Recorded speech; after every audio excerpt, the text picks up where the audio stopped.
Last time हम लोगों ने कुछ 60 से लेके 64 तक हमने कवर कर लिया था and we were talking about punishments here, जो हमने शुरू करी थी 53 से। Punishments under the criminal procedures. अब 65 पे हम आ गए हैं and 65 talks about an issue जिसके बारे में हमने लास्ट क्लास में बात करी थी। एंड एक छोटा सा इशू हमारे सामने आया था जो था सेक्शन 65 रेड विद सेक्शन 65 ये आईपीसी का है। This read with section 30 and 29 of CrPC. अब ये सारी चीजें क्या हैं? Let me give you a little short summary of these section ताकि हमें रिफ्रेश हो जाए, कि रिकॉल हो जाए हम क्या पढ़ रहे थे उस टाइम पे और हमने कहां पे छोड़ा। सो जब हम पनिशमेंट की बात करते हैं तो section 30 of CrPC tells us कि क्या लिमिटेशंस हैं एक मैजिस्ट्रेट के ऊपर, एक कोर्ट के ऊपर, जब वो पनिशमेंट दे रहे हैं इन डिफॉल्ट ऑफ फाइन। सो ये सारी चीजें कौन सी पनिशमेंट की बात कर रही हैं? डिफॉल्ट ऑफ फाइन की। हमारे पास एक सब्सटैंटिव सेंटेंस होता है, एक सेंटेंस, पूरे के पूरे सेंटेंस को जब हम देखते हैं तो एक पार्ट उसका सब्सटैंटिव होता है, ठीक है। और सब्सटैंटिव सेंटेंस में ऐसा लिखा जा सकता है कि आपको 3 साल की कारावास दी जाती है, माने इम्प्रिजनमेंट दी जाती है, और साथ में 500 रुपए का अर्थदंड दिया जाता है, मतलब पेनल्टी दी जाती है या आपके ऊपर शास्ति लगाई जाती है, ठीक है। अब अगर आपने ये 3 साल तो आपको काटने ही काटने हैं, ये सब्सटैंटिव पनिशमेंट आपकी है ही है। ये 500 रुपए अगर आपने नहीं दिए तो आपको हम 1 साल और जेल में रखेंगे। ये है द पनिशमेंट और the imprisonment in default of fine. अब ये punishment in default of fine कितनी हो सकती है, इसके ऊपर क्वेश्चन है। अब अगर मैं बोलूं कि 3 साल के लिए तो मैं आपको रखूंगा जेल में क्योंकि आपने करी है चोरी, साथ में 500 रुपए का आप फाइन देंगे, मगर अगर ये 500 रुपए नहीं चुका पाए तो और 3 साल के लिए रख लूंगा या 6 साल के लिए रख लूंगा। Will that be justified?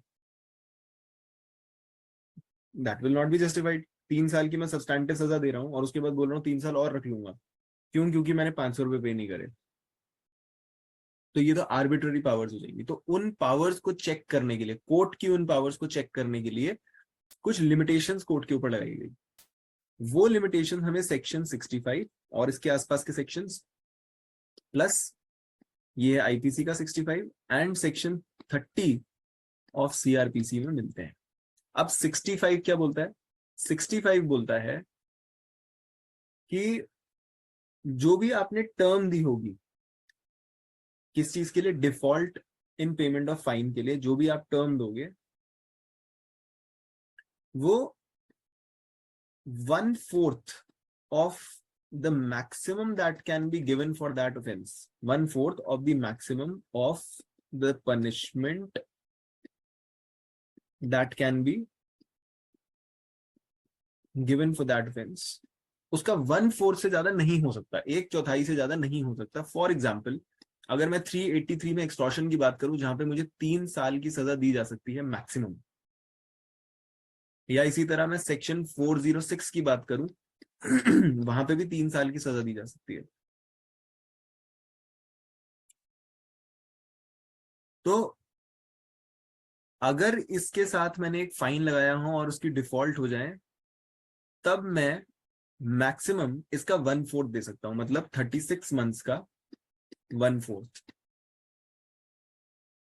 That is 9 months. तो अगर मैं आपको 383 के लिए 3 साल की सजा देता हूं और बोलता हूं कि इसके साथ साथ आप 500 रुपए पेनल्टी भी चुकाओगे, अगर आप इसको नहीं चुका पाए तो मैं आपको मैक्सिमम 9 महीने और कारावास में रख सकता हूं। That is what section 65 is saying. Is that clear? This is clear to everybody? Simple, आप 1/4 से ऊपर नहीं दोगे, जो मैक्सिमम दे रखा है ऑफेंस के लिए पनिशमेंट, उसका 1/4 से ज्यादा आप default of payment of fine के लिए नहीं दोगे। Is that clear?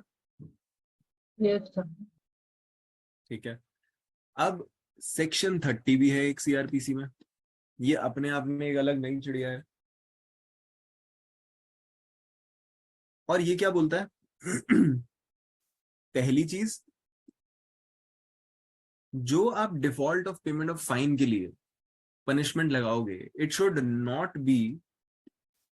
To be in excess of powers given in section 29 of CrPC. अब 29 ऑफ सीआरपीसी क्या है? 29 ऑफ सीआरपीसी में हमें एक लिस्ट दी गई है कि हमारी जितनी भी कोर्ट्स हैं, high court, sessions, additional sessions, assistant sessions, CJM, JM, JM second class, ये सब लोग कितनी कितनी सजाएं दे सकते हैं, इसकी एक लिस्ट दी गई है सेक्शन 29 सीआरपीसी में।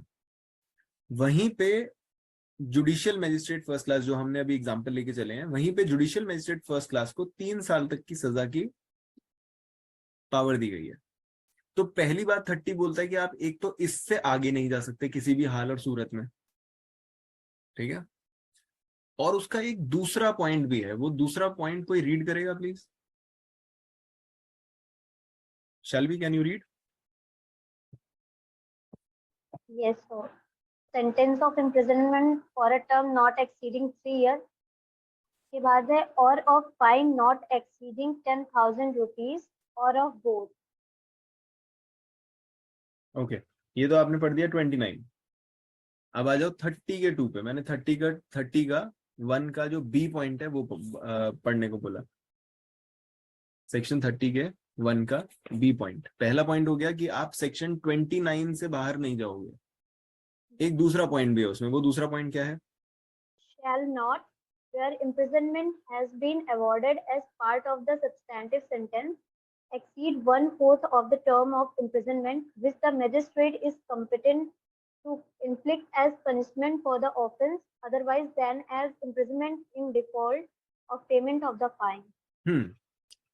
तो अब यहाँ पे क्या वर्डिंग्स यूज हो रही हैं कि आप जितनी पनिशमेंट मैक्सिमम उस ऑफेंस के लिए दे सकते हो, the maximum that you can inflict for that particular offence, उसके 1/4 से भी ऊपर नहीं जाओगे। जबकि आईपीसी का 65 क्या कह रहा था? ऐसा ही कुछ कह रहा था, बोलता है shall not exceed 1/4 of the term of imprisonment which is the maximum fixed for the offense। Offence की पनिशमेंट से 1/4 के, ऑफेंस की पनिशमेंट के 1/4 से ऊपर नहीं जा सकते। और उसी के साथ साथ अगर 30 का हम 1B पढ़े तो क्या होगा? वो क्या बोल रहा है? shall not where imprisonment has been awarded as a part of substantive sentence exceed 1/4 of the term of imprisonment which the magistrate is competent to inflict as punishment for the offense otherwise than as imprisonment in default of payment of fine। उस offence के लिए जो आप inflict कर सकते हो उससे, उसके 1/4 से ऊपर नहीं जा सकते। ये दोनों तो सेम चीजें हो गई, राइट? तो एक बार तो हमें समझ आ गया, वो बार क्या है?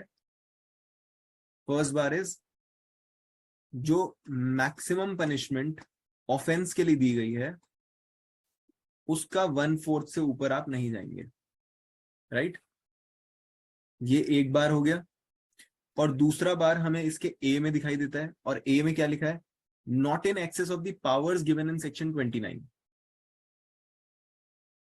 तो जो आपको सेक्शन 29 में पार दी गई है, आप उसके भी ऊपर नहीं जाओगे। तो 2 सीलिंग्स हैं आपके पास, 2 सीलिंग्स हैं। एक 1/4 of the punishment that has been given for the offence,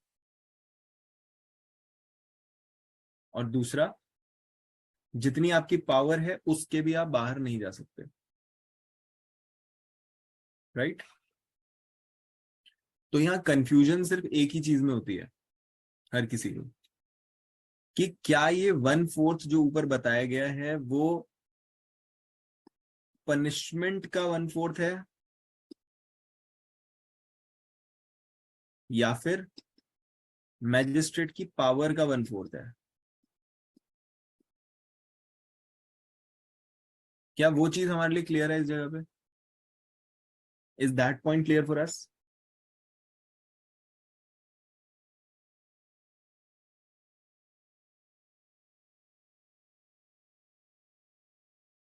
yes sir. ठीक है, तो अभी इतनी बात अगर क्लियर है तो हम अब एक जजमेंट पढ़ेंगे जिसमें हम एक एग्जाम्पल के तौर पे देखेंगे कि इस चीज को कैसे यूज किया गया है, सो दैट हमारे लिए क्लियर हो जाए ऐसे किसी भी केस में कि हमारे इन दो सेक्शंस को अप्लाई कैसे किया जाता है। और उस केस का नाम है विधान बिसोई, विधान बिसोई वर्सेस उड़ीसा 1988। तो ये मैंने जजमेंट दो तीन पढ़ी, मगर उनमें से सबसे सिंपल लैंग्वेज में लिखी हुई जजमेंट ये थी, और सबसे सिंपल छोटा सा प्यारा सा क्यूट सा इसके अंदर केस है, वो मुझे ये लगा। So I thought we'll read this one. Okay,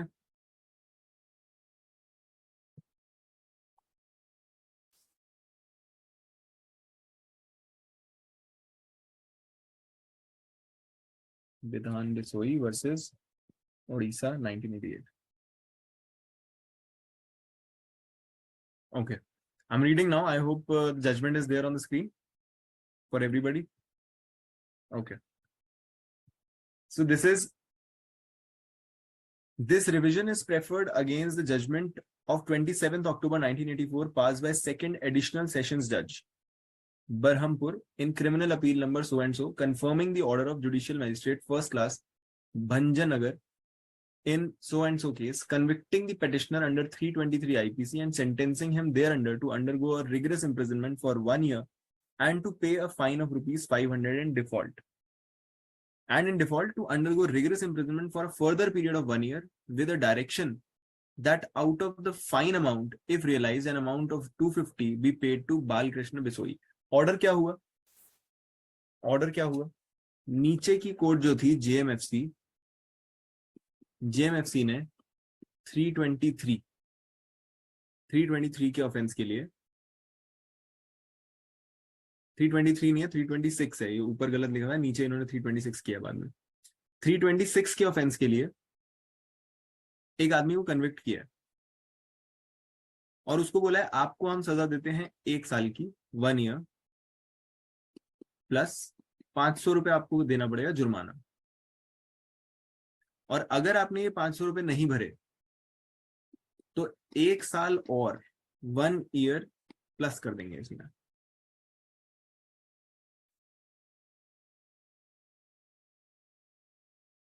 right,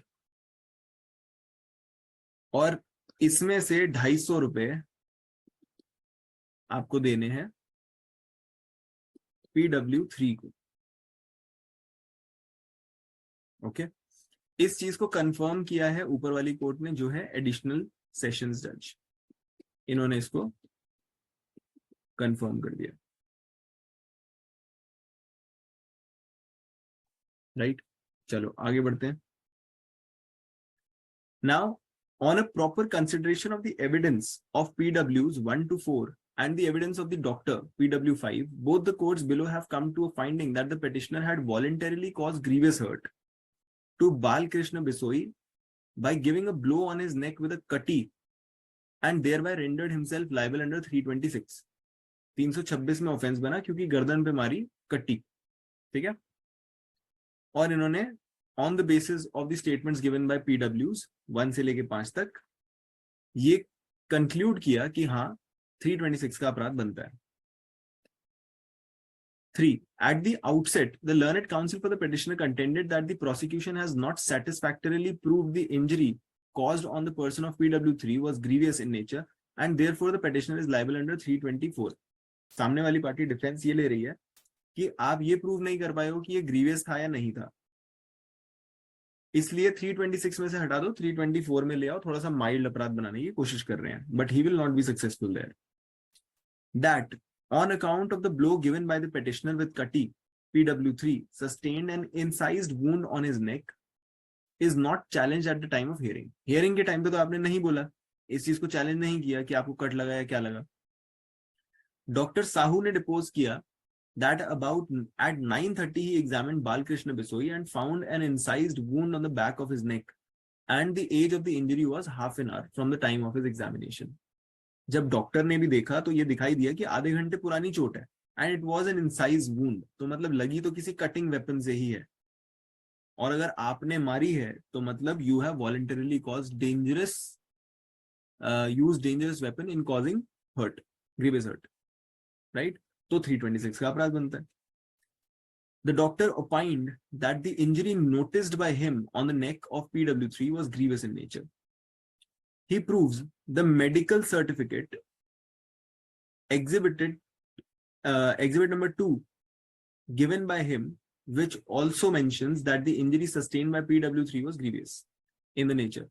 The learned counsel for petitioner contended that the doctor had not explained how the injury was grievous in nature, but then there is absolutely no cross-examination of the doctor regarding his opinion that the injury in question was grievous in nature. आपने doctor को भी cross examine नहीं किया, वो बोल के चला गया ग्रीवियस है, आपने उसको कुछ नहीं बोला, वो वैसे का वैसे ही रहा, तो कोर्ट वही मान के चलेगी. So the evidence of the doctor that the injury was grievous in nature goes unchallenged. In any event, the medical evidence can safely be relied upon, at least for coming to a finding that there is an incised wound on the neck of PW3 caused by cutty blow given by the petitioner. The incised wound on the back, on the neck of PW3 inflicted with a sharp-edged weapon like cutty must be considered serious enough as to endanger the life of PW3 within the meaning of clause 8 of 320. Section 320 IPC में हमें 8 clauses दिए गए जो बताते हैं कि grievous hurt कब होता है, ठीक है? और उसमें से एक क्लॉज है जो बोलता है अगर ऐसी आपने कोई हर्ट करी है जिसकी वजह से आप 21 दिन तक पड़ जाओगे बिस्तर पे, तो हम मान लेंगे कि वो ग्रीवियस हर्ट थी, सिंपल हर्ट नहीं थी. तो आपने उसकी गर्दन पे अगर ऐसा निशान मारा है, निशान नहीं है मतलब इंसाइज वुंड है, और ऐसे वेपन से मारी है, तो मान के चल रहे हैं कि हाँ 21-22 दिन उसको 3 हफ्ते कम से कम दर्द रहेगा, राइट? तो उसको हम ग्रीवियस हर्ट मान के चल रहे हैं, एंड देयरफॉर ग्रीवियस हर्ट माना गया, so the conviction in 326 is justified. अब ये तो कोई दिक्कत नहीं, ये तो फैक्चुअल था सब कुछ. अब नीचे जो मेन बात आनी है वो है सेक्शन 30 और 29 के ऊपर कि हम क्या मान के चले. अच्छा, अभी तक जो मैंने आपको बताया ना, उसको पत्थर की लकीर लेके मत चलना. मैंने तो आपको दिखाया कि वहां शब्द क्या है और उन शब्दों के हिसाब से मतलब क्या निकल रहा है, मगर इतना आसान होता तो फिर लॉ सब कर लेते, ठीक है? सो सेक्शन 30 एंड 29 को 65 के साथ अब हम रीड करेंगे तो पता चलेगा वो किस चीज के बारे में बात कर रहे हैं, किस तरह की लिमिटेशन, किस तरह की 1/4 किस चीज का हो रहा है. वो बोलता है the case was tried by subordinate जज Bhajangarh acting as the court of judicial magistrate first class magistrate की तरह उसने ट्राई किया. और फर्स्ट क्लास मैजिस्ट्रेट की पावर कहां दी गई है? 29 में. और 29 में कितनी पावर दी गई है? 3 साल. 3 साल तक की इन्फ्लिक्शन वो कर सकता है. एक बार चेक करो 29 में क्या लिखा है. पहले पॉइंट में सीजेएम के बारे में लिखा है कि वो अप टू 7 years दे सकता है. सेकंड वाले में फर्स्ट क्लास के बारे में देखा है जिसमें वो up to 3 years plus 10,000 rupees दे सकता है. 10,000 का फाइन और 3 साल की सजा, राइट? यहाँ पे मैजिस्ट्रेट फर्स्ट क्लास की ही बात हो रही है, तो मतलब 3 साल की सजा एंड 10,000 का fine under section 29 clause 2. Now he may pass a sentence of imprisonment for a term not exceeding 3 years. In this case, while convicting the accused under 326 IPC, the learned magistrate sentenced him to rigorous imprisonment for 1 year and also to pay 500 rupees in default. To undergo rigorous imprisonment for further period of 1 year, it is the legality of the award of 1 year rigorous imprisonment in default of fine which is being questioned by the learned counsel for the petitioner. अब यहाँ पे वो कह रहा है, ऊपर तो उन्होंने बोल दिया देखो 326 से बाहर तो आप नहीं आ सकते, वो तो मना कर दिया. तो अब डिफेंस में जो खड़ा हुआ वकील है वो बोल रहा है कि अच्छा एक काम करो, मत निकालो 326 से बाहर, कम से कम ये तो देखो कि इन्होंने मेरे ऊपर 1 साल की सजा लगाई है 326 के लिए और पैसा ना देने पे बोला है कि 1 साल और अंदर रहोगे, 1 साल और अंदर रहोगे, जबकि जो सजा ये दे सकते हैं वो है 3 साल, और जितनी सजा ये टोटल 326 में मुझे दे सकते हैं वो कितनी है? वो पता चलेगा 326 में। तो 326 देखते हैं। अब 326 क्या कह रहा है? Voluntarily causing grievous hurt, whoever except in the case provided by 335 voluntarily causes grievous hurt by means of an instrument for shooting, cutting, stabbing, or any instrument which used as a weapon of offense is likely to cause death, or by means of fire or heated substance, or by means of any poison or corrosive substance। अच्छा, ये कई बार question आता है poison वाला, ये ध्यान रखना कि पॉइजन से अगर किसी को मारा जा रहा है तो उसको कहाँ डालोगे? ग्रीवियस हर्ट में डालोगे या हर्ट में डालोगे? ठीक है। by means of any prison or corrosive substance, or by means of any explosive substance, or by means of any substance which is deleterious to the human body to inhale, to swallow, or to receive into the blood। ये भी कई बार आता है। अगर किसी को injection देके गलत खून डाल दिया गया, गलत दवाई डाल दी गई, कोई ऐसा मटेरियल आपकी बॉडी में डाल दिया गया जिससे आपको नशे हो गए, होता रहता है ना ऐसे, पार्टीज में होता है, नशे करा दिए और उसके बाद जो मर्जी हुआ उनके साथ, राइट। तो कभी पूछते हैं कि ये किस चीज में आता है, इज इट हर्ट और is it grievous hurt? This is grievous hurt. Okay. Received into the blood और by means of any animal shall be, पकड़ के आपने चमगादड़ से कटवा दिया किसी को, राइट, वो भी हो सकता है, कुछ भी कर सकता। चाइना से कोई आ गया करके चला गया। shall be punished with imprisonment for life or with imprisonment by the description for a term which may extend to 10 years and shall also be liable to fine। इसमें तो लाइफ सजा दे रखी है 326 में, राइट। चलो आगे देखते हैं क्या बोल रहे हैं। अब हमारे पास दो पैरामीटर्स हैं। पहला इन्होंने बताया कि आप सजा दे कितनी सकते थे? 3 साल, जो 29 में लिखा हुआ है। 326 में कितनी टोटल सजा दे सकते हो? Up to life, 10 years etcetera. चलो आगे देखते हैं। Where the sentence is imprisonment and fine, as in the present case, section 30 CRPC should be read with 65 as well as section 30 of CRPC। 30 को 65 के साथ में रीड करो। And 30 क्या बोलता है? Sentence of imprisonment in default of fine, the court of magistrate may award such term of imprisonment in default of payment of fine as is authorized by law। यही बोला 30 में, जितना आपको लॉ ने बोला है उतना। प्रोवाइडेड क्या है कि आपके ऊपर दो लिमिट्स हैं। पहली लिमिट, आप 29 की पावर से ऊपर नहीं जाओगे, माने 3 साल की पावर। 3 years से ऊपर तो जाना ही नहीं, पहली हद तो हो गई 3 साल, क्योंकि आपकी उससे ज्यादा पावर ही नहीं है। ठीक है, चलो next. shall not, where imprisonment has been awarded as a part of substantive sentence, exceed 1/4 of the term of imprisonment which the magistrate is competent to inflict as punishment for the offense otherwise than as the imprisonment in default of payment of fine। तो shall not, जहां imprisonment has been awarded as a part of substantive sentence, जहां आपको imprisonment दी गई है as substantive sentence। substantive sentence क्या होता है? जो main sentence दिया जाता है आपके अपराध के लिए। where imprisonment has been awarded as part of the substantive sentence exceed 1/4 of the term of imprisonment which the magistrate is competent to inflict, जितनी वो competent है inflict करने के लिए। यहां प्रॉब्लम हो जाती है। अगर मैं इसको रीड करूं यहां तक, exceed 1/4 of the term of imprisonment which the magistrate is competent to inflict, competent तो वो है 3 साल inflict करने के लिए, राइट। और इसके आगे अगर मैं पढ़ूं as punishment for the offense, उस ऑफेंस के लिए, तो इस ऑफेंस के लिए कितनी दे सकता है?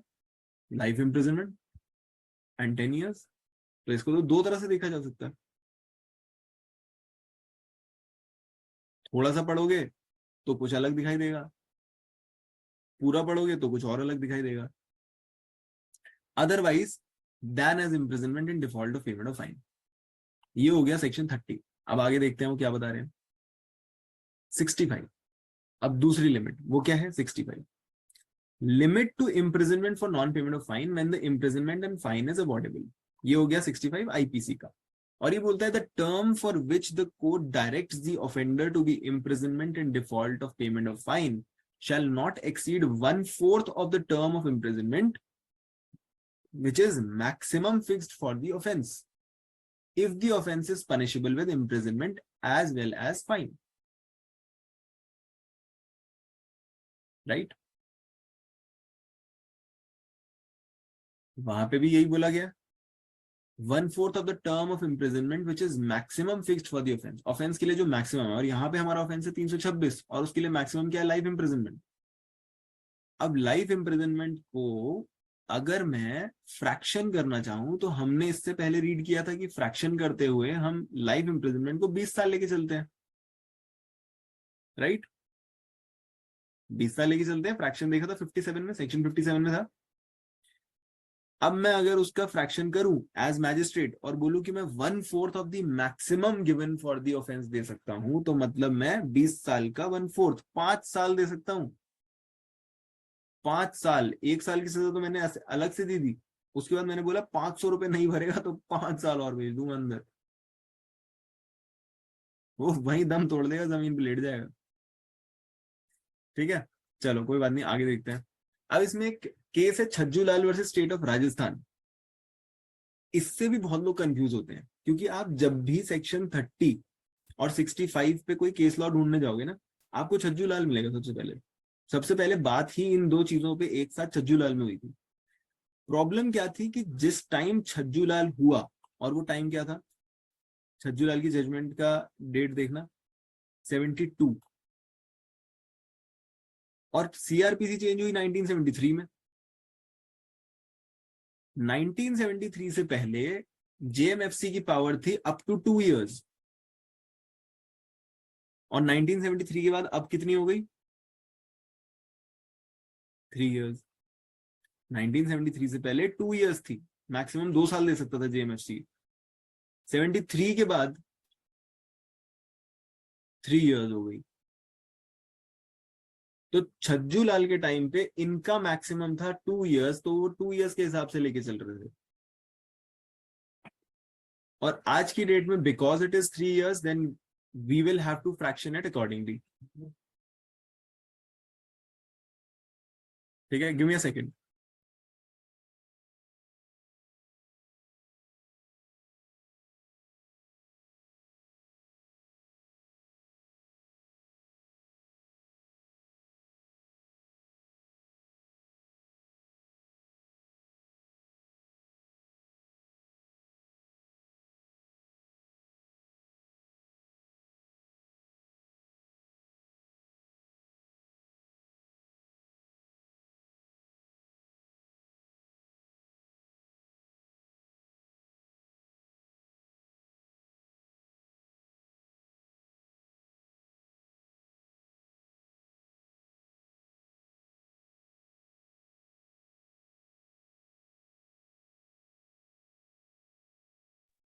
या audible, audible, visible? I don't see anybody. Yes, sir. Yes, sir. Yes, sir. कहाँ चले गए सारे लोग एकदम से? ओके, ठीक है जी। सो अब लॉ समझ आ गया। 73 से पहले का केस है, वहां पे बात कुछ और थी और अब पावर कुछ और है, तो हल्की सी वहां कंफ्यूजन हो गई। मेरे साथ भी सेम यही हुआ था, और इनफैक्ट मेरा हुआ था बड़ी गलत जगह पे।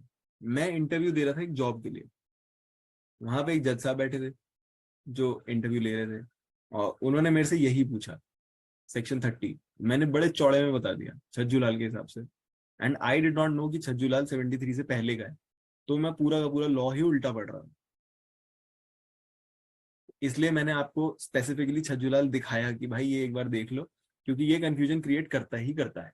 ठीक है, अच्छा इसके अंदर हुआ क्या था, इसका प्रोनोट पढ़ रहे हैं ऊपर ऊपर का, ध्यान से देखना। कहता है section 65 and 406 of the code of criminal procedure, section 32 and 33, 32 and 33 आज के सेक्शन 30 है। सेक्शन 30 में जो आज लिखा है वो पहले 32 33 में था। Sentence in default of payment of fine. The appellant was convicted by first class magistrate under 406 IPC. 406 IPC क्या है? Breach of trust की punishment. Whoever commits criminal breach of trust shall be punished with imprisonment of either description for a term which may extend to 3 years or with fine or both. 3 साल की सजा दी गई थी 406 में, ठीक है? और 3 साल की सजा का 1/4 क्या होता है? 9 महीने, राइट? चलो अब यहाँ बोल रहा था appellant was convicted by first class magistrate under 406 and was sentenced to 2 years rigorous imprisonment, 2 साल की रिगरस इंप्रिजनमेंट दे दी उसने। ठीक है, तो छज्जूलाल क्या है 73 से पहले का, मैजिस्ट्रेट की पावर उस टाइम कितनी है 2 साल, उसने अपना मैक्सिमम इंप्रिजनमेंट जो वो दे सकता था उसने दे दिया। सजा दे कितनी सकता था 3 साल, 406 में 3 साल की सजा थी, मगर दी कितनी 2 साल, क्योंकि 2 साल से ऊपर नहीं जा सकता, 29 में 2 साल लिखा गया है। ठीक है, a fine of rupees 2000 and in default of payment of fine to 1 year's further rigorous imprisonment। अगर 2000 रुपए नहीं भरोगे तो 1 साल और काटोगे अंदर।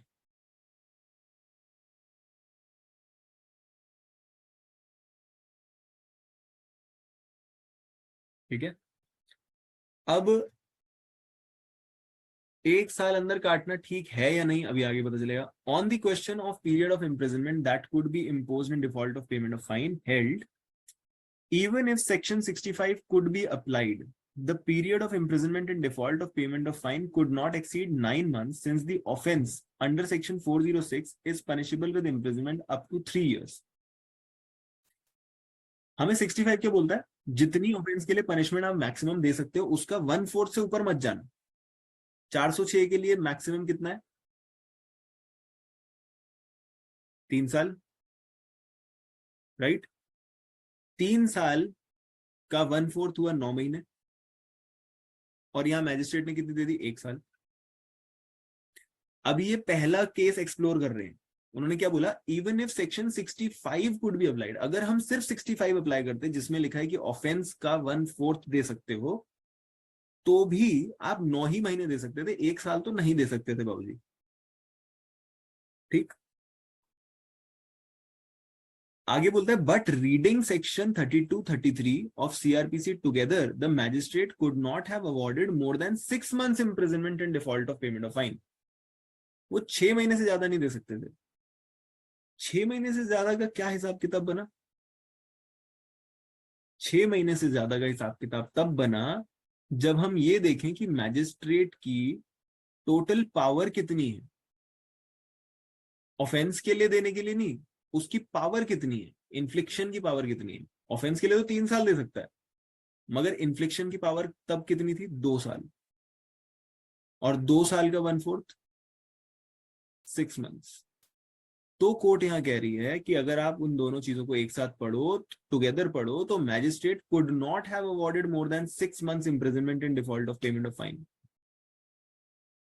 The term section 33 CRPC and 65 IPC must therefore be harmonized। आपको 33 और 65 एक साथ पढ़ने पड़ेंगे, और इन दोनों लिमिट्स को साथ लेके चलना पड़ेगा, 1/4 of the offence, 1/4 of the power. The term section 33 CRPC and 65 must be therefore must be harmonized. Hence, it must be held that while a magistrate's power are specifically limited by section 33 CRPC, they must also be exercised so as not to contravene section 65 of IPC। 33 भी follow करोगे और 65 भी follow करोगे, दोनों में से किसी भी जगह से आपका हाथ चादर के बाहर नहीं जाना चाहिए। आपको चादर का ये कोना भी देखना है 65, वो कोना भी देखना है 31, वो कोना भी देखना है 29। बस अपनी शक्ल बाहर रख सकते हो सांस लेने के लिए, हाथ पैर अंदर। ठीक है, तो आगे वो बताता है but reading 32 and 33 CRPC together the magistrate could not have awarded more than 6 months imprisonment। The terms 33 CRPC and 65 must be harmonized। Hence it was held that while magistrates powers are specifically limited by 33, they must also be exercised as to not to contravene section 65 of the IPC। Therefore, just as a first class magistrate trying an offense punishable under 406 cannot impose maximum sentence of imprisonment prescribed by the section, because this power of this powers of awarding imprisonment are specifically limited to a term not exceeding 2 years by section 32, so also necessary by resorting to section 65, award a period of imprisonment in default of payment of fine on erroneous assumption that he has the power to award maximum sentence prescribed by 406 IPC। तो ये erroneous होगा आपके लिए मानना कि आप 406 में जितना ऑफेंस की पनिशमेंट लिखी गई है उसका 1/4 लेके आप पनिश कर सकते हो।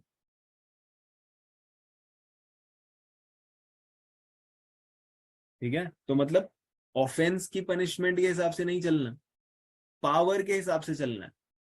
क्योंकि भाई आप बड़े सारे ऑफेंसेस ऐसे हैं जो हैं ट्रायबल बाय मैजिस्ट्रेट, मगर पनिशमेंट उनकी है लाइफ इम्प्रिजनमेंट। अब जिस आदमी को आपने पावर ही 3 साल की टोटल दी है कि भैया 3 साल से ऊपर तू जा ही नहीं सकता, वो डिफॉल्ट में कैसे कर देगा इतना कि 5 साल की सजा दे पाए? नहीं दे सकता, राइट? तो शब्दों पे हम नहीं जा सकते, हमें ये सुप्रीम कोर्ट से ही सीखना था। तो नीचे उन्होंने बोला hence the sentence of imprisonment in default of fine can not exceed 6 months. क्यों 6 मंथ्स? क्योंकि 2 साल की पावर थी मैजिस्ट्रेट की, उस 2 साल का 1/4 अगर हम ले हैं तो 6 महीने बनता है, 6 महीने से ऊपर हम नहीं जा सकते। ये खत्म, सब चीजें खत्म। अब आ जाओ वापस अपनी वाली जजमेंट पर। क्या ये सबको समझ आ गया जो अभी तक हमने बातचीत करी है? जहां तक हम पहुंचे, हमने अभी तक क्या किया? हमने अभी तक ये देखा कि 30 में क्या लिखा है, 65 में क्या लिखा है, और वो दोनों सेम सेम क्यों लग रहे हैं। ठीक है, उसके बाद हमने देखा कि 30 में अगर हम पूरा सेंटेंस पढ़े तो कुछ और समझ आता है, आधा पढ़े तो कुछ और समझ आता है। फिर हमने विधान बिसोई की जजमेंट में देखा कि क्या फैक्चुअल मैट्रिक्स है और उसके अंदर 30 और 65 को एक साथ कैसे रीड कर रहे हैं। ठीक है, फिर हमने देखा वहां कंफ्यूजन कहाँ क्रिएट हो रही है, और फिर उन्होंने रेफर किया छज्जू लाल के पास जाओ। छज्जू लाल में मैजिस्ट्रेट जो था उसके पास 2 साल की पावर थी, 2 साल तक मैक्सिमम दे सकता था, जबकि जिस ऑफेंस को वो ट्राई कर रहा था वो था 406 जिसमें 3 साल तक की पनिशमेंट दी जा सकती थी। अगर वो 1/4 का प्रिंसिपल लगाएं तो वो किस पे लगाएं, ऑफेंस पे या अपनी पावर पे? उसने अजीब आदमी ने पता नहीं क्या किया, उसने तो 1 साल की दे दी सजा। उसको समझ नहीं आया तो उसने कहा छोड़ो भैया 1 साल की दे दो, जैसा ठीक लग रहा है सुनने में वैसा कर दो। उसने अपना ही फॉर्मूला निकाल दिया। ये होती है दिलेरी। मगर सुप्रीम कोर्ट ने बोला कि आपने 1 साल दिया वो तो गलत है, आप 406 का 1/4 करके 9 महीने देते वो भी गलत होता।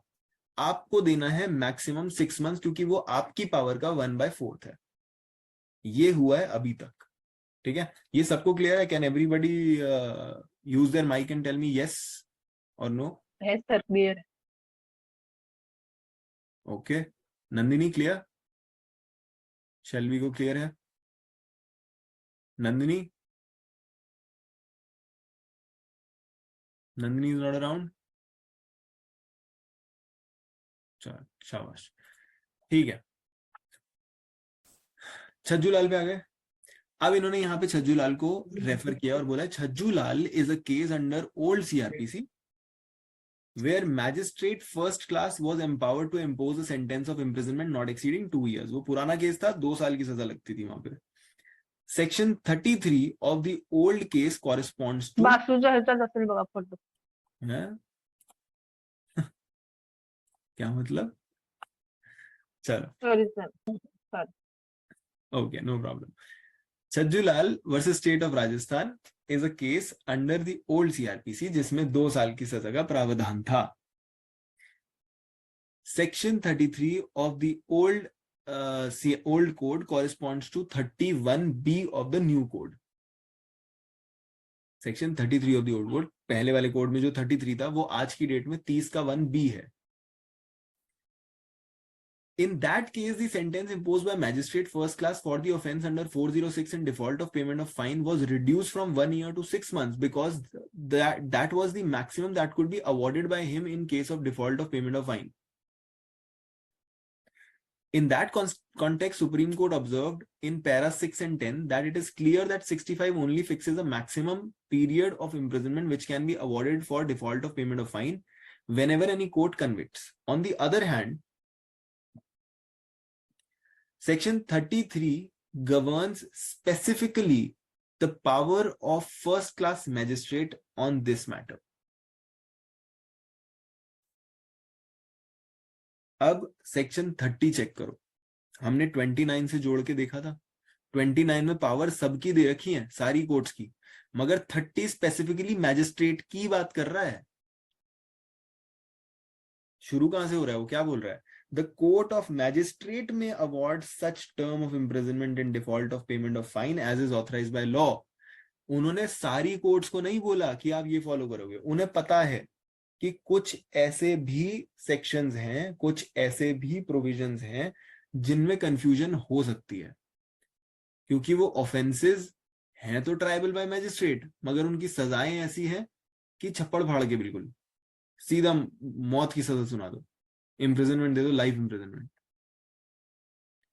तो ये कंफ्यूजन हो सकती है, ये जानते हुए इन्होंने मैजिस्ट्रेट के ऊपर स्पेसिफिकली लिमिटेशन लगाई।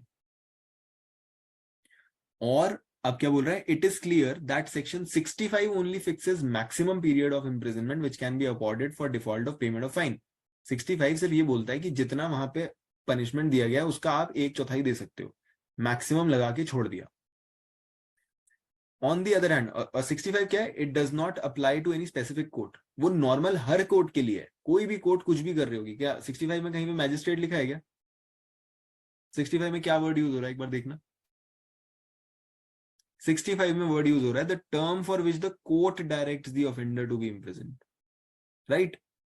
तो वो जनरल है, जनरल लिमिटेशन है, सबके ऊपर इतना तो लगेगा ही लगेगा, 1/4। ओके, जबकि जो 33 है specifically governs the power of the first class magistrate on the matter. It is obvious that two sections must be harmonized. This means that while a magistrate's powers are specifically limited by 33, they must also so be exercised as not to contravene 65 of the Indian Penal Code. ये हम अभी पीछे भी पढ़ के आए, छज्जू लाल का उठाया हुआ पैराग्राफ है। तो ये नीचे क्या बोलता है, relying on the above quoted observation of the Supreme Court, I hold that where the sentence is imprisonment and fine, while awarding imprisonment in default of fine, there are two limitations as to the term of such imprisonment. दो limitations माननी पड़ेंगी, the one imposed by 65 IPC and the other one imposed by section 30 read with 29. यही किया अभी हमने, यही कर रहे थे ना ऊपर। अभी क्या लिख रहा था मैं ऊपर, एक तो हमें मानना पड़ेगा 30 और 29, और एक हमें मान के चलना पड़ेगा सेक्शन 65 और 30 को रीड करेंगे 29 के साथ, करेक्ट? ये तीन चीजों को जब हम एक साथ पढ़ेंगे तब हमें पता चलेगा कि कितनी कैपिंग, कितनी सीलिंग लगा रखी है। ओके, तो वो बोलता है section 326 IPC is punishable with imprisonment for life or with imprisonment of either description for a term which may extend to 10 years and shall also be liable to fine. But then because 29 के 2 में CRPC, the learned magistrate first class cannot impose maximum amount of imprisonment prescribed by this section, so also he cannot by resorting to 65 award a period of imprisonment in default of payment of fine on the erroneous assumption that he has the power to award maximum sentence prescribed by 326. 326 तो देने का उसको अधिकार ही नहीं है ना, tribal है। अगर हाँ, अगर ये होता कि मैजिस्ट्रेट को ये लगता कि मेरे बस की बात है नहीं है, जिस तरह अब ग्रीवियस हर्ट अलग अलग तरह की हो सकती है। अभी यहाँ पे ग्रीवियस हर्ट क्या है कि एक चक्कू यहां से छू के निकल गया, इंसाइज वुंड हुई, वो मरा भी नहीं वो, ठीक है, वो मरा भी नहीं है। और ऐसा तो है नहीं कोई बहुत मोटी खाल का आदमी हो, चक्कू तो चक्कू होता है, गर्दन पे लगेगा तो चोट लगेगी। मगर इससे भी बुरे तरीके हैं किसी को ग्रीवियसली हर्ट करने के।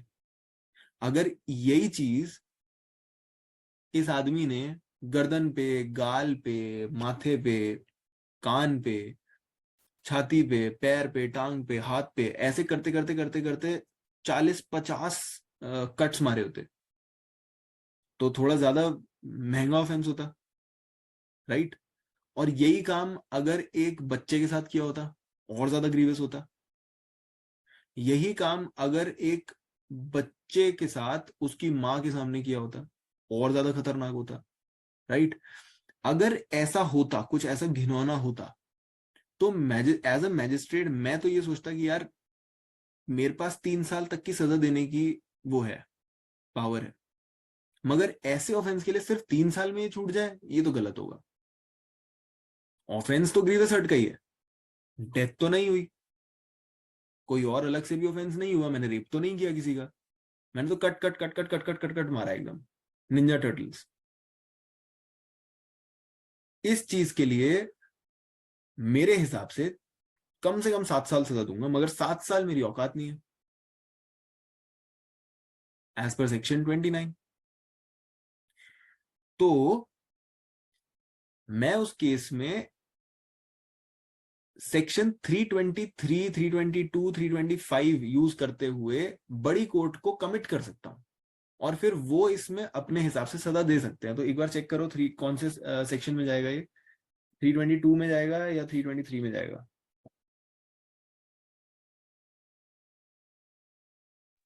325 में जाएगा। Procedure when magistrate can pass sentence sufficiently severe, जब उसको लगता है कि इससे ज्यादा सेवरिटी होनी चाहिए मेरे सेंटेंस में मगर मैं उतना पास नहीं कर सकता, तो वो 325 का यूज करके ऊपर वाली कोर्ट को भेज देगा।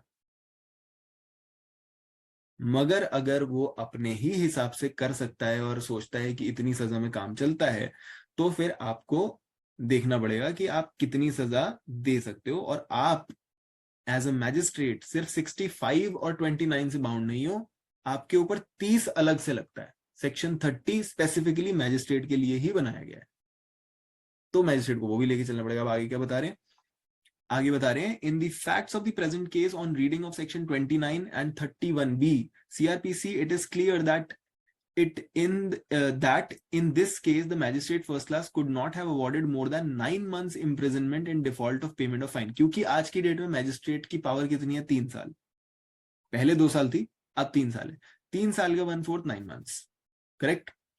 So could not have awarded more than 9 months imprisonment in default of payment of fine because the maximum sentence he could have imposed is 3 years or 36 months and 1/4 of it is 9 months. Hence, the order of the learned magistrate that in default of payment of fine the petitioner should suffer imprisonment for a further period of 1 year is contrary to law and therefore the same is hereby set aside। उसको set aside कर दिया गया, substantive sentence को नहीं, default वाले sentence को। Default में आप कितना दे सकते हो उसको ठीक किया गया, क्योंकि ये 1 साल देके बैठा था। आपने उनको बताया कि आप अपनी जो पावर है उसका 1/4 दे सकते हो। तो आप अपनी किताब में, क्योंकि जिस तरह से वो सेंटेंस फ्रेम किया गया वो समझ तो आता नहीं है, अभी भी आप वापस जाके पढ़ोगे तो बोलोगे यार ऑफेंस का ही तो दे रखा है, पर्टिकुलर ऑफेंस का ही तो दे रखा है स्पेसिफिकली, तो हम उसका 1/4 क्यों नहीं कर रहे हैं?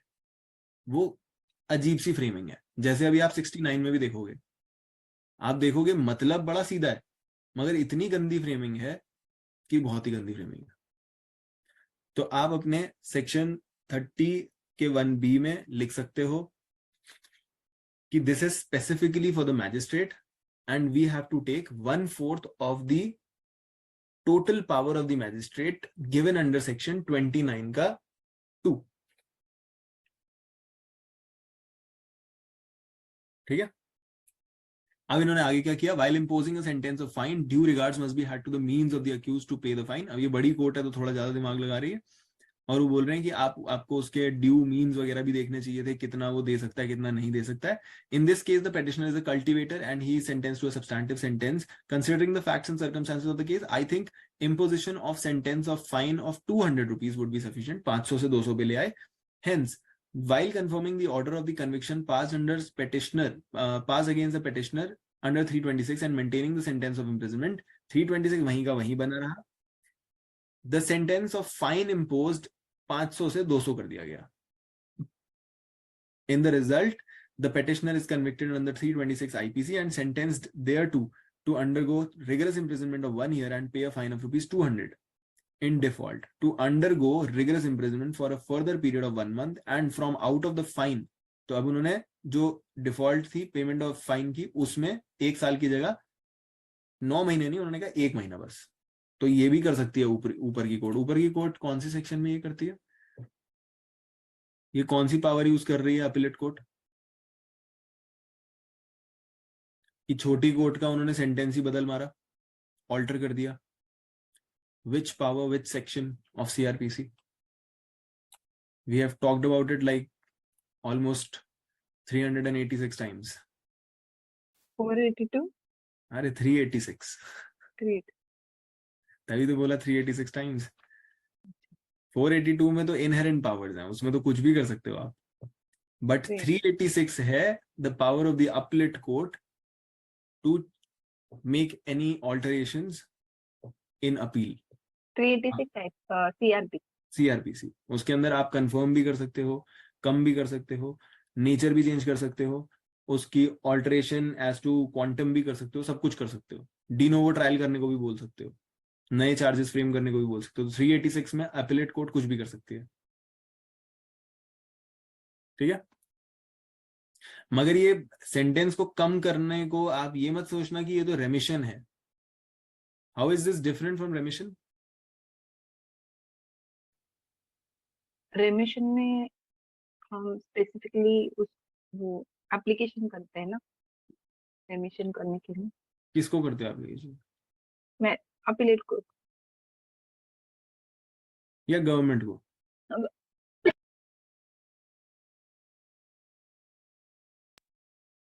गवर्नमेंट को।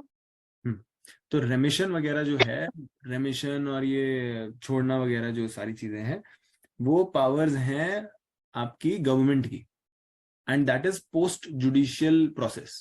जुडिशियल प्रोसेस खत्म हो गया, उसके बाद आप जाते हो एक याचना लेके कि सर आप, वो लोग तो न्याय संभालते हैं, उनका न्यायिक क्षेत्र है, उस हिसाब से उन्होंने जो करना था वो कर दिया। आप एडमिनिस्ट्रेशन संभालते हो, पॉलिसी संभालते हो, कितने लोग जेल में रहने चाहिए, कितनों को निकाला जा सकता है, 26 जनवरी को नहीं छोड़ देते जाओ। तो वहां क्या ये थोड़ी बोलते हैं कि आपने न्याय किया या नहीं किया, वो एडमिनिस्ट्रेशन है, वो पॉलिसी है।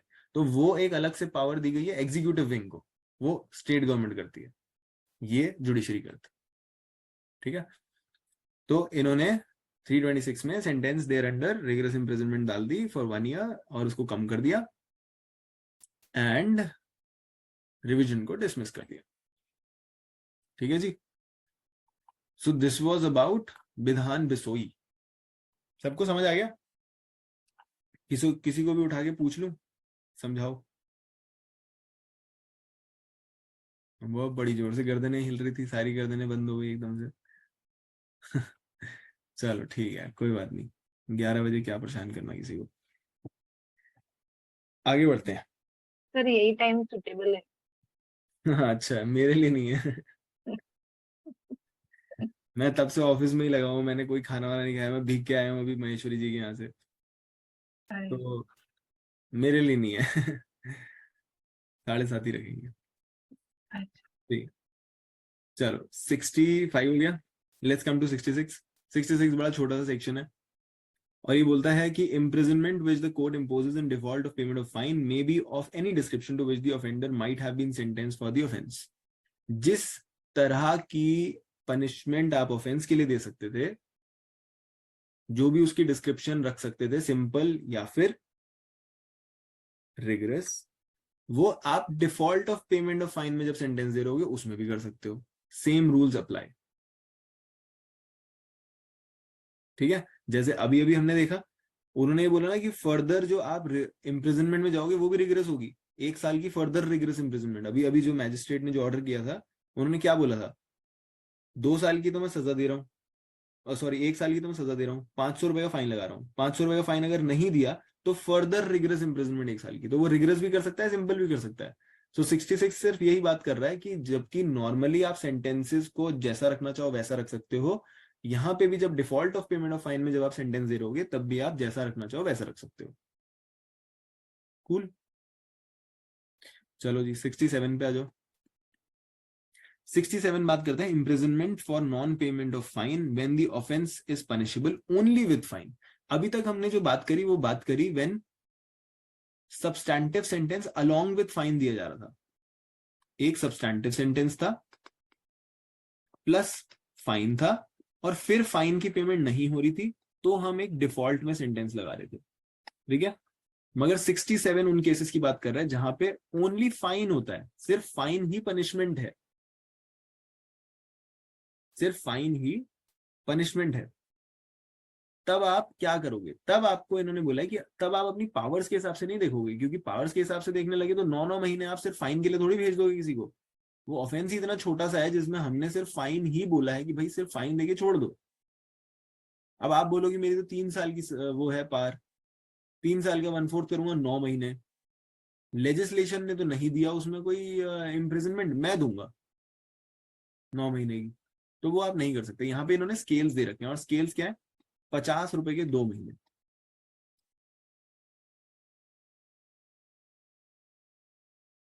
50 रुपए के 2 महीने। तो 1 महीना कितने का हुआ, 25 रुपए का, 25 रुपए किलो। 2 महीने कितने के हुए? 50 रुपए के। 4 महीने 100 रुपए के, और 6 महीने 200 रुपए। 6 महीने के ऊपर आप नहीं जा सकते। This is the maximum that you can give. 6 months is the maximum imprisonment in default you can give when the offense is punishable only with fine.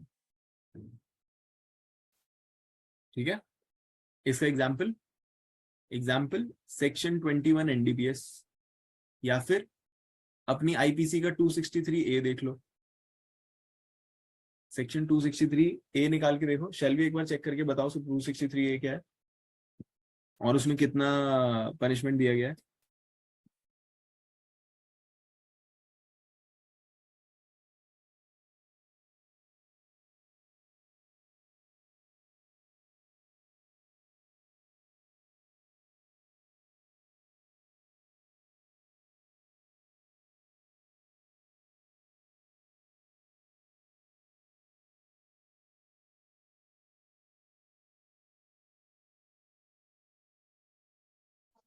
Yes, sir.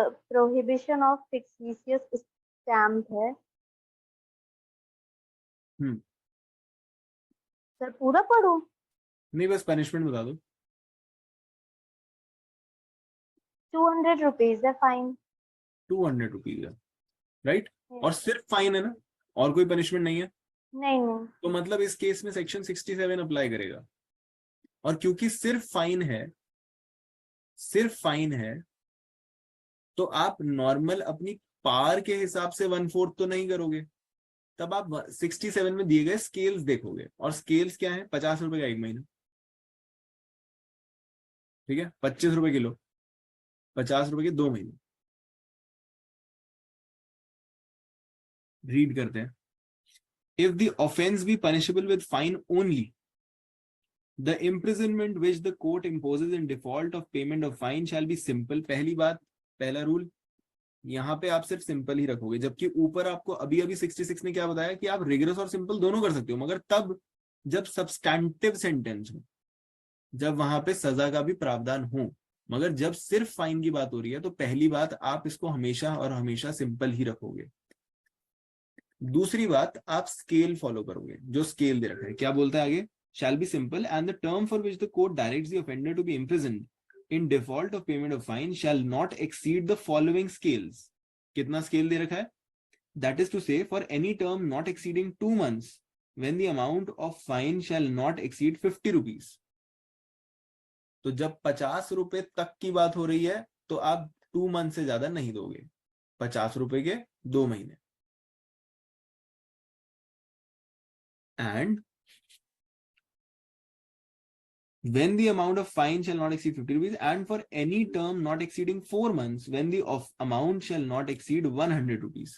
तो अब 50-50 दो बार लगा दिए 100 रुपीज, तो आप 4 महीने से ऊपर नहीं जा सकते। 50 रुपए के 2 महीने थे, 100 रुपए के 4 महीने। आगे, and for any term not exceeding 6 months in any other case. अब इसके ऊपर चाहे जो भी जाता रहे, आप 6 महीने से ज्यादा दे ही नहीं सकते, not allowed. Maximum is 6 months।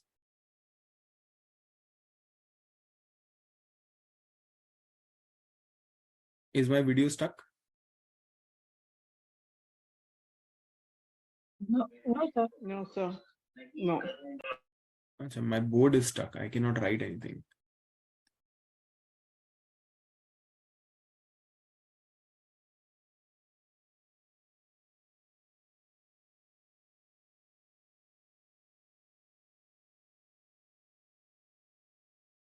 कुछ उर्दू में लिखा रहा है।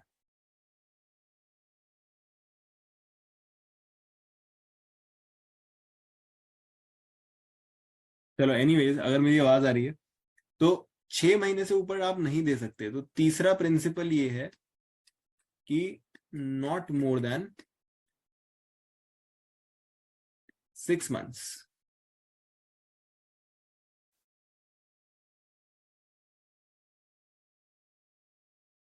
ठीक है, ये 3 केसेस हो गए, 3 चीजें हमें फॉलो करनी है जब सिर्फ फाइन की बात करी होगी। 67 बताता है, एक तो आप हमेशा उसकी डिस्क्रिप्शन सिंपल रखोगे, दूसरा आप स्केल्स फॉलो करोगे जो है 50 रुपए के 2 महीने, एंड 6 महीने से ऊपर आप कभी भी नहीं दे सकते। तो अगर मैं 263A की बात कर रहा हूं तो इसमें मैं कितनी सजा दे सकता हूं?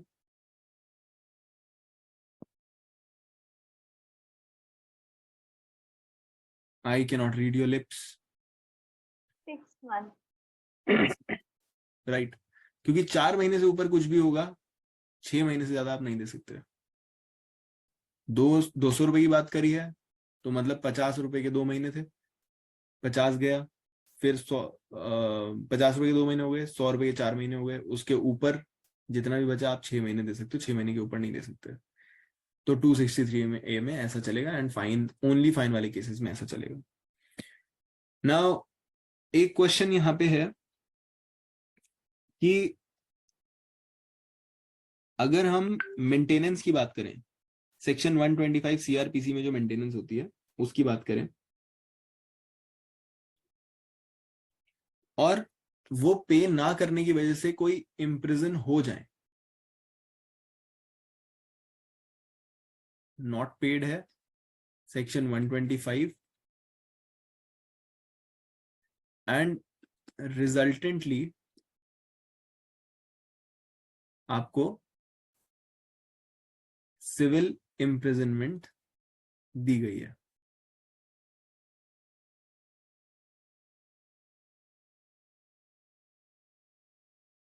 आपने ये सजा काट ली,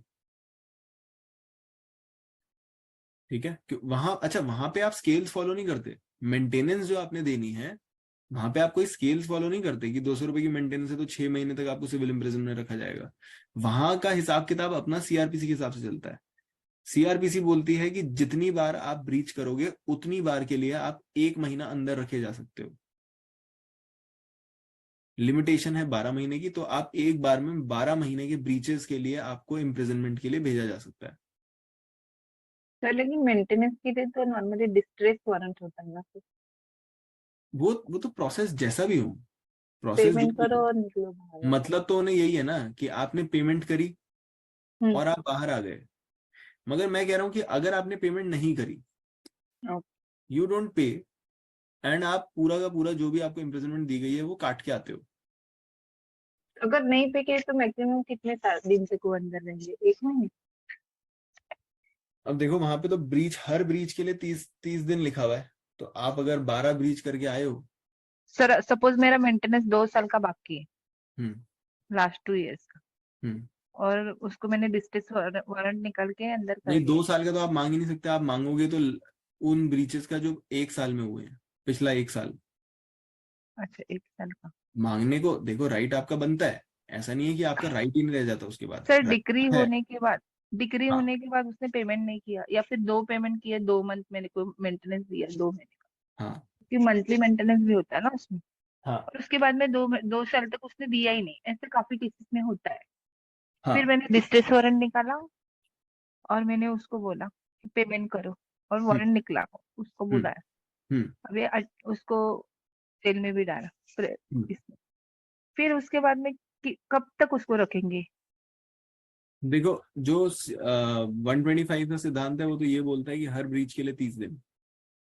अच्छा। मगर इसके ऊपर एक आध जजमेंट पढ़ेंगे तो हम एग्जैक्ट जान पाएंगे, क्योंकि अभी तो हम आईपीसी पढ़ रहे हैं, सीआरपीसी इस हाँ, पॉइंट। क्योंकि सामने वाला सोच सकता है जाने दो, मुझे इसको देना ही नहीं है पेमेंट, मैं जेल में रहता हूँ 1 महीना।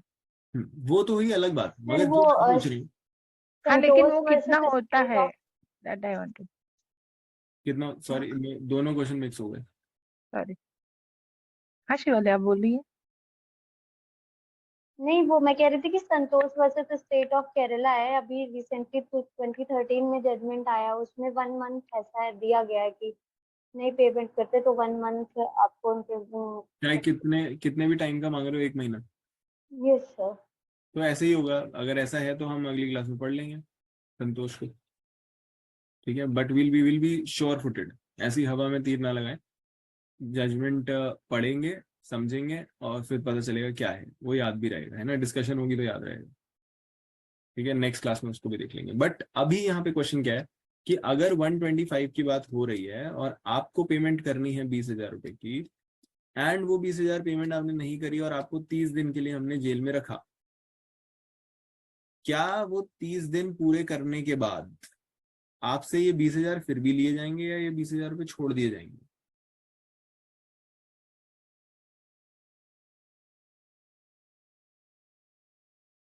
सर लिए जाएंगे ना फिर भी, बिल्कुल लिए जाएंगे, क्योंकि ये क्योंकि लाइबिलिटी आपका पीछा नहीं कंटिन्यूस, छोड़। हाँ कंटिन्यूस बनती है ना, तो बनते ही क्योंकि जाएगा उसका और नहीं बढ़ते जाएगा। नहीं नहीं, वो रीजन वो नहीं है कि कंटिन्यूस बनता जा रहा है। रीजन ये है हाँ कि आपको जब हम डिफॉल्ट में पनिशमेंट देते हैं ना, जब हम आपको डिफॉल्ट में जेल भेजते हैं, किसी भी पैसे ना देने की डिफॉल्ट में जेल भेजते हैं, वो उस पैसे की एवज में जेल नहीं भेज रहे हैं। हम आपको कोई चॉइस नहीं दे रहे हैं कि या तो 500 रुपए दे दो या 5 महीने जेल में रहो। That's not a choice for the person, that is a way of enforcement. Law का ऑब्जेक्टिव ये है कि आप डरो कि अगर पैसे नहीं दिए तो जेल जाना पड़ेगा, और आप पैसे दे दो। लॉ का ऑब्जेक्टिव ये नहीं है कि जिसने गलत काम किया है उसे हम चॉइस दें कि भाई या तो तू 500 रुपए दे या फिर तू 5 महीने जेल में रहे। क्योंकि ऐसे तो बड़े सारे बेशरम होंगे जो बोलेंगे कि भैया मेरे को रख लो 5 महीने, क्या हो गया, जब 5 साल रह चुका हूं तो 5 महीने भी रह लूंगा, पैसे नहीं दूंगा। पैसे कहीं नहीं जाते, पैसे आपसे फिर भी लिए जाएंगे, because that is a way of enforcement, it is not an alternative. Okay, that is the reason. तो रीजन हमारे दिमाग में क्लियर होना चाहिए, जूरिस्प्रूडेंस क्लियर होनी चाहिए कि हमें इससे छोड़ा क्यों नहीं जा रहा है, बिकॉज वो हमारे लिए एक ऑल्टरनेटिव ऑप्शन नहीं है, वो एक तरह का कंपेलिंग मैकेनिज्म है, राइट? अच्छा, जो 125 में पनिशमेंट दी जाएगी इम्प्रिजनमेंट की, वो सिंपल होगी या रिगरस होगी या दोनों में से कुछ भी हो सकता है?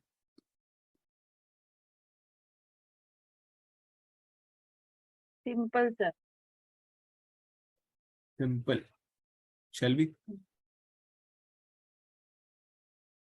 सिंपल ही होना। सिंपल। क्योंकि इसमें हम रिगरस क्यों नहीं लगा रहे हैं? What is the reason? Rigorous का हम ऑप्शन क्यों नहीं दे रहे हैं? क्राइम कुछ नहीं किया है ना इसमें। सिर्फ इन्फोर्समेंट के लिए ही तो कर रहे हैं। राइट। सो इसमें हम रिगरस का इसलिए नहीं दे रहे हैं क्योंकि ये अपने आप में एक सेंटेंस है ही नहीं। जो ये रिगरस वाली बात है, सिंपल और रिगरस वाली बात है, ये सेंटेंसेस के ऊपर लगती है। This is not a sentence, this is not a punishment, ये तो एनफोर्स कराने का तरीका है। इसलिए इसके ऊपर आप सिर्फ सिंपल ही रख सकते हो, बाकी कुछ नहीं रखते।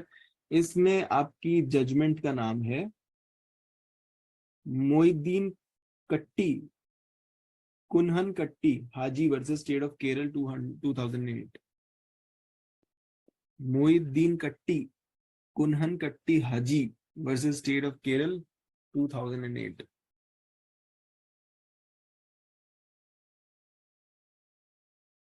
बताओ, टंग टंग ट्विस्टर जैसा नाम रख लेते हैं। चलो, अब आ गया 68।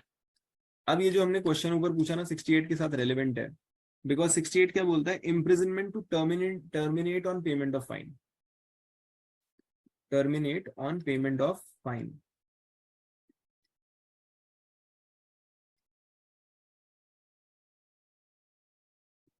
जो आपको डिफॉल्ट में पनिशमेंट दी गई है, ये डिफॉल्ट की बात हो रही है।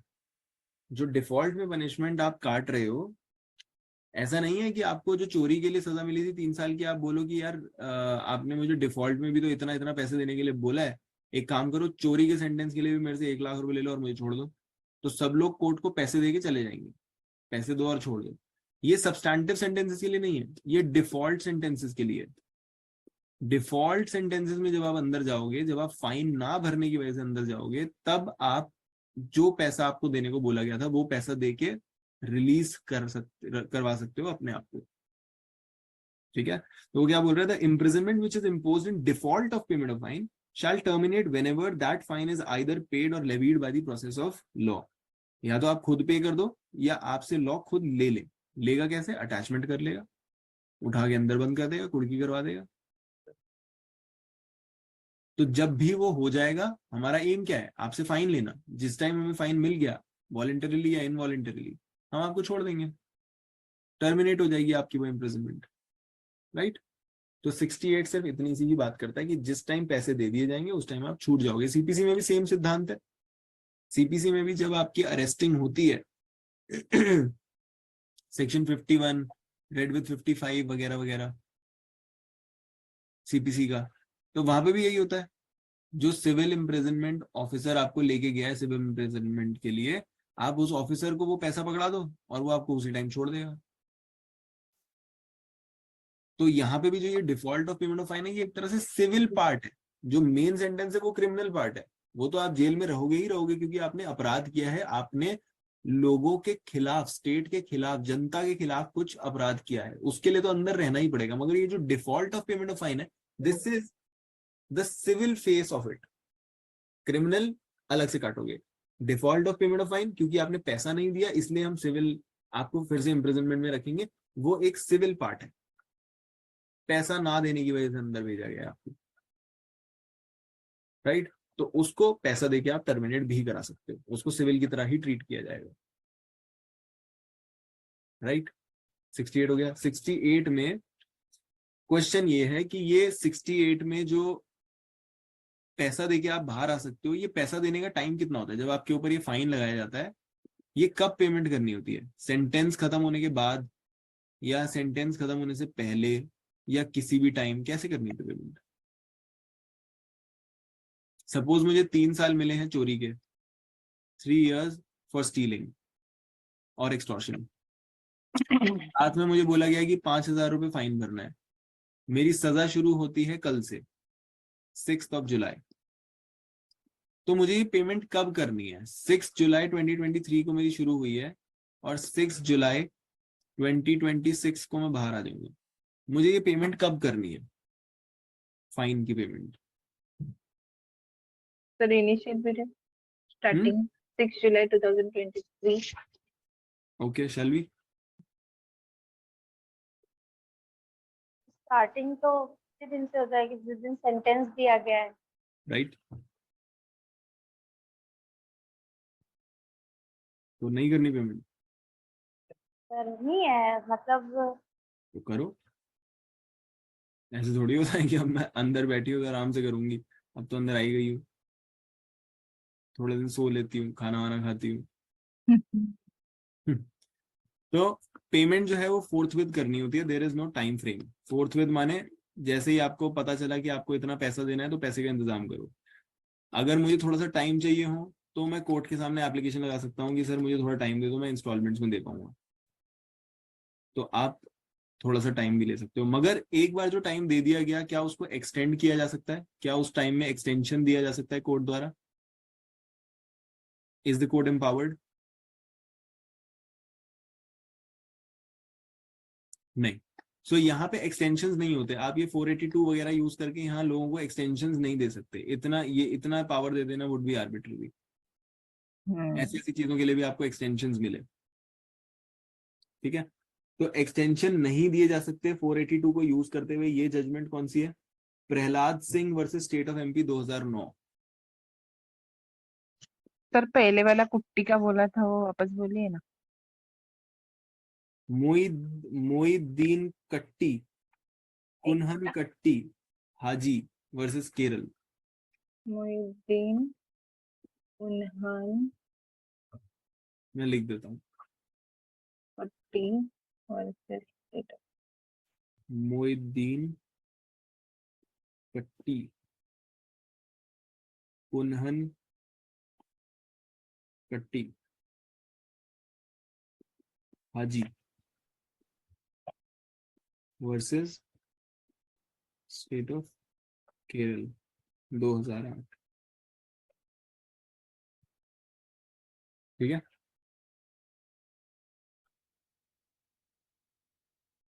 तो ये है। अब आ जाओ 69 पे। और 69 की ही मैं आपको कह रहा था, जैसी भाषा हमने देखी ना 30 के 1B में, जिसका कोई मतलब नहीं, सिर पैर कुछ नहीं है, वैसे ही भाषा इन्होंने 69 में भी यूज करी है। एक बार मेरे साथ साथ रीड करो और अगर किसी को समझ आए तो मुझे बताना। एक एक बार एक्सप्लेन करने की कोशिश करना है इसे। 69 says if before the expiration of the term of imprisonment fixed in default of payment of fine. इतनी बात तो समझ आती है. If before the expiration of the term of imprisonment fixed in default of payment of fine, default of payment of fine के लिए आपको imprison किया गया है, उस imprisonment के खत्म होने से पहले, उस imprisonment के खत्म होने से पहले such a proportion of fine be paid, आप इतना फाइन पे कर दो, इतना proportion, इतना पार्ट अपने फाइन का पे कर दो, that the term of imprisonment suffered in default of payment is not less than proportional to the part of fine still unpaid. The imprisonment shall terminate. क्या मतलब बना इसमें? मतलब इतना पेमेंट पहले कर दो कि मतलब जब आपका वो टाइमिंग अप हो जाए जेल में रहने का, तो उसके जो बाद वाला बचा हुआ पेमेंट रहेगा वो उससे कम होना चाहिए.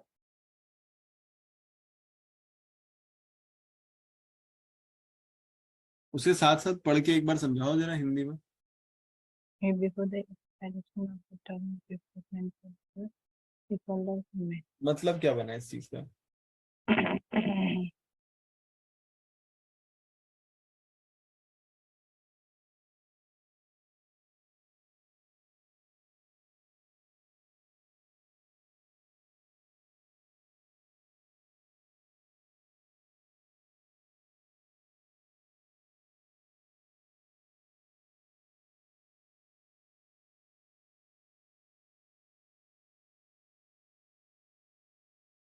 तो जब इसमें टर्म खत्म हो जाएगा इम्प्रिजनमेंट का, तब अगर fix in default of payment हो गया तो उतना जो प्रोपोर्शनेट ऑफ फाइन है उसको पेड किए, such proportion of fine be paid और levied that the term of imprisonment suffered in default of payment is not less than proportional to the, जो जितना प्रोपोर्शनल फाइन का बाकी है उसका उतना ही उनको इम्प्रिजमेंट करना में डालेंगे, और जो default of payment is not less than proportional of the part. आगे बोल रहा था imprisonment shall terminate उसी टाइम.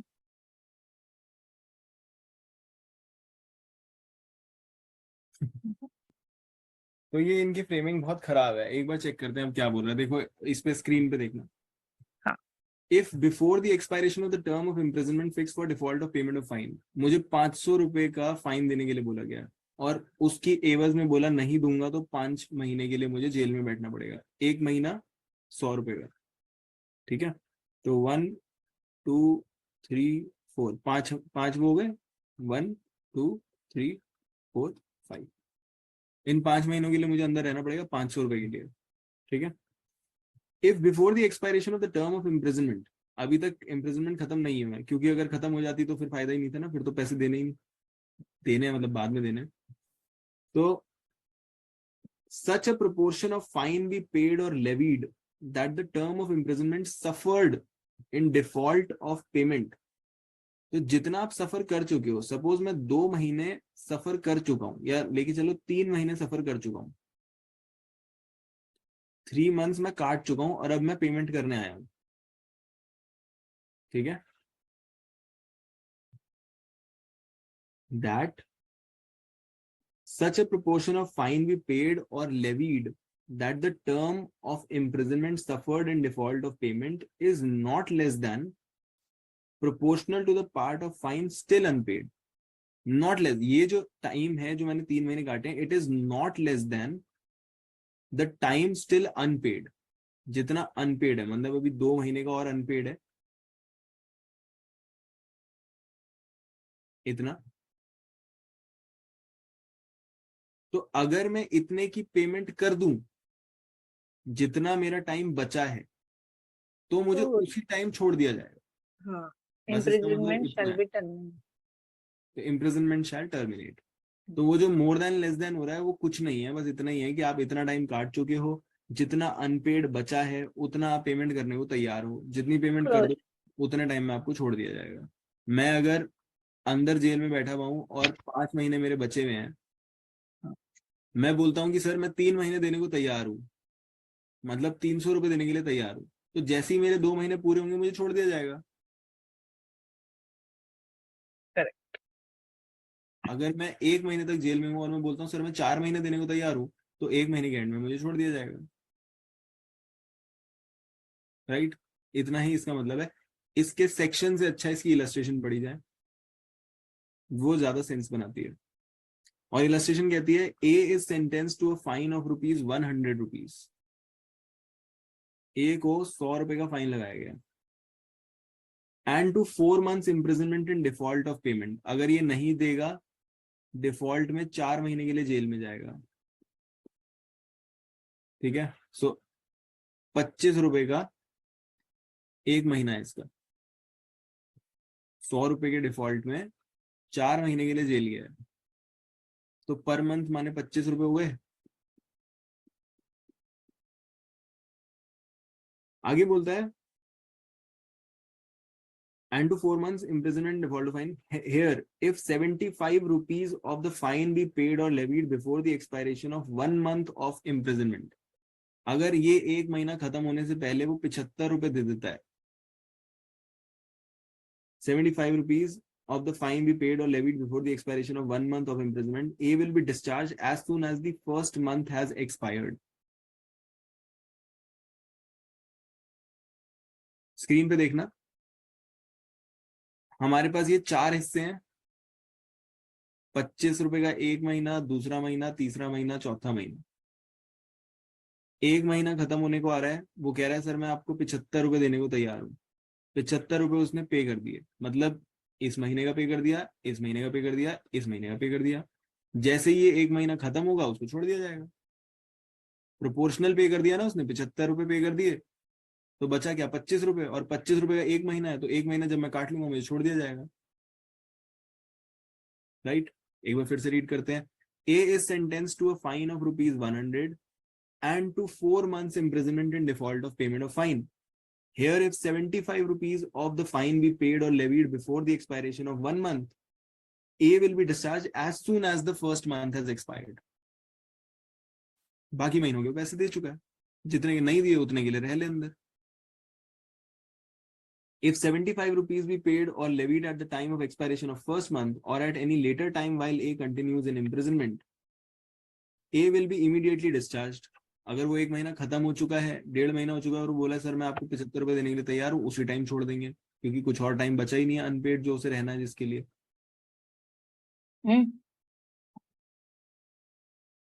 ठीक है,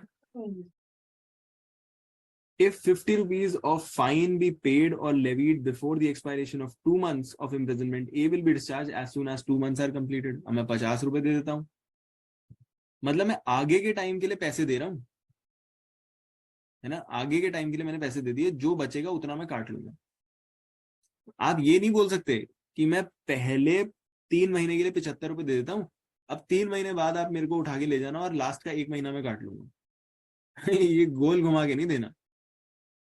वो कह रहे हैं कि भाई पहले तू पैसे दे, वो हम आगे से एडजस्ट कर देंगे, जितना भी आगे का टाइम होगा, जो पहला बचा हुआ जो टाइम है उतना तू काट ले। अगर पूरे 100 रुपए दे देता है तो छूट जाएगा। राइट, तो इस तरह से ये समझ आएगी सबको। हाँ सर, समझ में आया। सर मुझे 66 सेक्शन वापस बताइए ना प्लीज। 66 तो डिस्क्रिप्शन है बस। 66 बस यही बोल रहा है कि देखो नॉर्मली मैं अगर एक जज हूं, आपने एक अपराध किया है, से सपोज एक्सटॉर्शन का, जिसमें 3 साल की सजा है, मैंने आपको 3 years की सजा दी है और उसमें मैंने आपको इम्प्रिजनमेंट जो दी है वो मैं अपने हिसाब से देख सकता हूँ। अगर मुझे लॉ अलाउ करता है तो मैं सिंपल इम्प्रिजनमेंट भी दे सकता हूँ और रिगरस इम्प्रिजनमेंट भी दे सकता हूँ। 66 सिर्फ यही कह रहा है कि ये जो सब्सटैंटिव ऑफेंस में आपने सिंपल इम्प्रिजनमेंट या रिगरस इम्प्रिजनमेंट की पावर ली है ना, वो सेम चीज, same ditto, same applies to punishments that are given in default of payment of fine also. जो आपको सेंटेंस पैसा ना भरने की वजह से एक्स्ट्रा दिया जाएगा, कि 3 साल तो आप अंदर रहोगे ही, और अगर आपने 1000 रुपए नहीं भरे तो 2 साल और रहोगे या 1 साल और रहोगे, जितना भी मेरी पावर अलाउ करती है। तो अब 66 कह रहा है ये जो 1 साल है उसको सिंपल इम्प्रिजनमेंट रखेंगे या रिगरस इम्प्रिजनमेंट रखेंगे, ये भी आपकी चॉइस है। ऊपर 3 साल में भी आपकी चॉइस थी सिंपल और रिगरस, नीचे वाले में भी आपकी चॉइस है सिंपल या रिगरस, जैसा आप रखना चाहो वैसा रख दो। 66 सिर्फ यही है, उसकी डिस्क्रिप्शन क्या कोई होगी स्पेसिफिक नहीं है, कुछ भी जो आपको ठीक लगे। हाँ Clear. ठीक है। Okay, any questions? सारे क्वेश्चंस एड्रेस करते हुए ही आए हैं हम वैसे तो, and if we do not have questions we are already nearing 12 o'clock. I think it's time to crash for everybody. All right, thank you everybody, we'll see each other next week. Thank you. Good night. Thank you. Yes, sir. Thank you. Good night.